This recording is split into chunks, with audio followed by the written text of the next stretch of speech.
근데 저는 사실 솔직히 여론조사 기간에 좀 불만이 좀 있어요. 네. 이 조사를 왜 하는 줄 모르겠어요.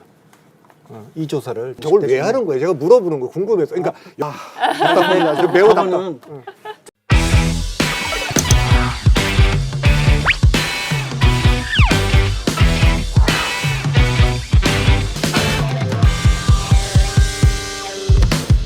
차기 대통령 간부로 누가 가장 적합하다고 생각하십니까? 라고 여쭤봤는데요.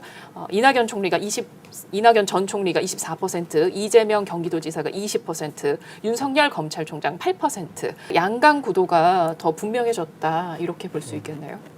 근데 저는 사실 솔직히 여론조사 기간에 좀 불만이 좀 있어요. 네. 이 조사를 왜 하는 줄 모르겠어요. 이 조사를 지금 여권에 있는 후보들 이낙연, 이재명 이분들이 지금 야권에 있는 안철수, 홍준표, 오세훈하고 경쟁하는 게 아닌데 그러니까 이런 조사를 난 우리만 하는 것 같아. 우리나라만.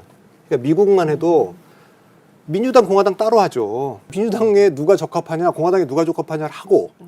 그다음에 각 정당의 1위를 민주당의 1위와 공화당의 1위를 가상대결을 붙이는 거예요. 예를 들면 여기는 뭐 이낙연 의원, 여기 윤석열 총장을 뭐 야권으로 분리할지 모르지만 그렇게 분리했다고 칩시다. 그럼 그걸 가상대결 붙이는 거죠.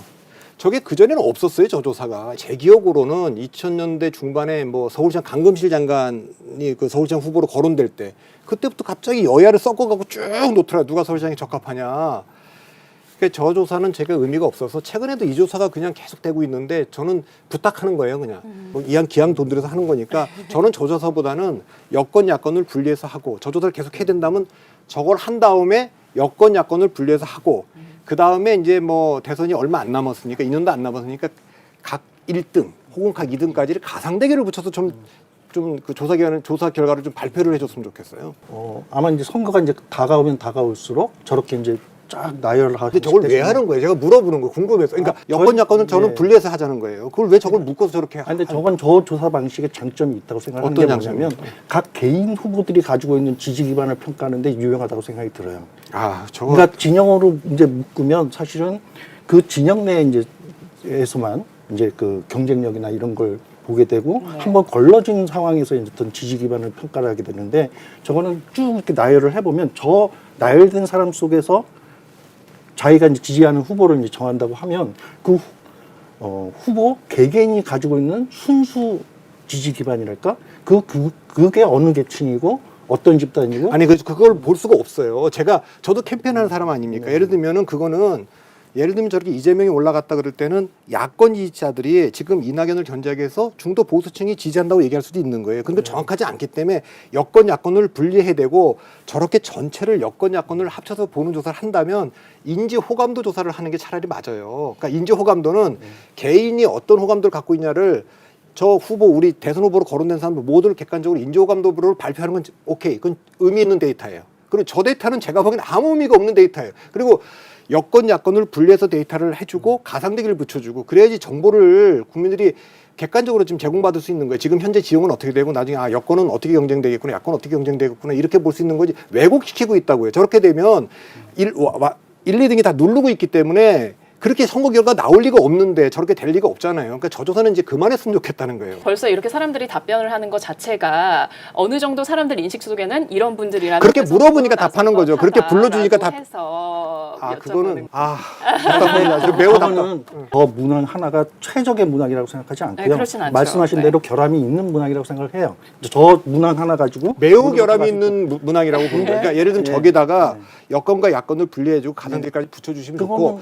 그다음에 그러니까 이제 해나가는 그리고 거고요. 저 조사는 약간 실제의 그 정치적인 판단을 하기 위해서 여론조사를 제공하는 건데 왜곡시킬 가능성이 상당히 농후해요. 당장 저는 저 조사에 나름의 유용성이 있다고 보는 게 진영별로 물어보면 이쪽 진영에서의 최고, 이쪽 진영에서의 최고 뭐 1등을 각각 진영의 대표를 파악하는 데는 도움이 되겠죠. 그런데 이 진영 간 그 후보들의 전반적인 경쟁력이 어느 쪽이 우위인가를 볼 때 사실은 이쪽의 후보군 저쪽의 후보군 다 한번 합쳐서 그거는 그렇기 때문에 그것도 말이 안 돼요. 그렇기 때문에 하는 게 가상대결이거든요. 그러니까 어느 진영이 더 센 거. 그래서 제가 세트로 이걸 하는데 저 조사를 하지 말고 첫 번째로는 저 모든 후보에 대한 인지 호감도 조사를 하고 그러니까 인지도 따로 호감도를 따로 해도 좋고 인지 호감도를 합쳐서 해도 좋고 좀 많으니까 분류하기 어려울 거예요. 그러면 인지 호감도 조사는 의미 있는 데이터잖아요. 캠페인할 때 굉장히 의미 있는 데이터예요. 두 번째는 여권 야권 조사를 뭐 7명씩이든 6명씩 하고 세 번째는 각 여권 야권에 의미 있는 그 후보를 가상대결 붙이면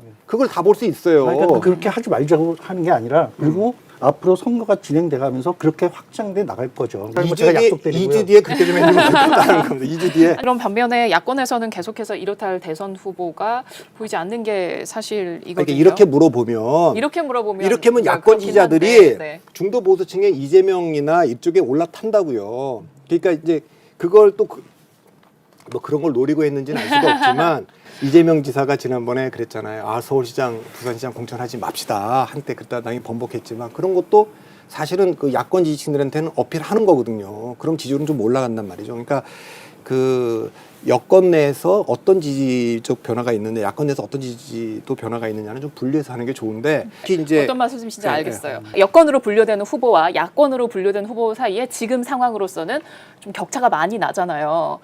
저렇게 격차는 날 리가 없다. 지금 어쨌건 이 왜곡시키고 있는 거죠. 저 결과상으로는 좀 조사가 그렇긴 상당히 한데요. 왜곡시키고 있다니까. 그러니까 조사 자체가.